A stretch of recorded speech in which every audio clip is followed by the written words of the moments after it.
Hello, and welcome back to another episode of the Freelancers Tea Break. This is actually the fourth podcast episode that I have recorded this month. No, this year, because we're into February now. And I haven't got around to publishing any of them. I'm really struggling to find the time at the moment to do the intros and the background music and all that kind of thing. So I've just decided I'm going to record some and not worry about all of that. So I'm just going to record it and then upload it, not worry about all of the intros and background noises. So I hope that's okay. It won't necessarily be long term, but at the moment I'm not looking at outsourcing my podcast editing until probably Q2. I've got loads of other things I'm working on at the moment. So behind the scenes here at the Freelance Lifestyle, or the trying to think of a better word for that, but behind the scenes, yes, it's just juggling all sorts of things. I'm doing lots of assignments for one of my coaching certificates. I'm trying to still migrate from Teachable to Podio, which is a big job.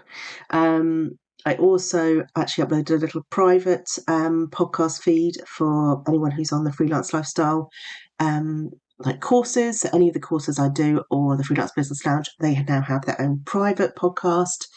And that's kind of why I realised with this one, the thing that is blocking me posting more is all of the extras. So I'm just going to strip it back. Sometimes that's what you've got to do. And I'm trying to do a lot more work with universities this year as well on freelancing. So lots of things happening. But really, the main thing I wanted to jump on and say is that imperfect action is so important. So I've got a couple of examples. I mean, the first example of this podcast, I've decided I'm going to stop worrying about making sure it goes out super polished, because the most important thing is that I'm sharing things that are useful for freelancers. And it doesn't have to be all perfect and pretty. It just has to be useful and actionable.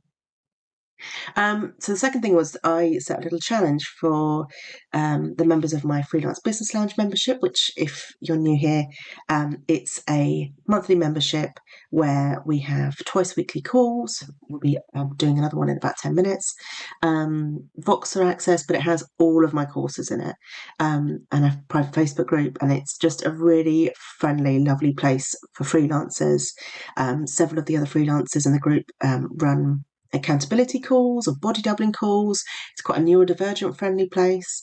So I set them a challenge to come up with some kind of service or offer that's great for freelancers. Now, obviously, that's not going to be applicable to all of them, but so many of them have in a week come up with workshops and trainings and new copy for their current services that make it more suitable for freelancers. And they've turned it around so quickly and sent it over. I'm just so impressed. And it was a common theme in the group of kind of a lot of them would have stalled and spent months putting these things out, trying to make it perfect. Whereas imperfect action means they get it out there, they get it in front of my audience of newsletter subscribers, and they have something out there that could potentially be earning them money rather than just sitting in drafts waiting for perfection. I'm not going to edit that out. So that is kind of my tip for you, I guess. What's currently waiting on your back burner or on your to-do list because you're waiting for it to be absolutely perfect? I'd love to know. So come join us in the Facebook group, the Freelance Lifestylers, because you'll find lots of conversations in there about imperfect action. And I think I will start a thread after this on it. And I hope you have a wonderful week. And hopefully I'll be able to do these a bit more regularly again by stripping them back.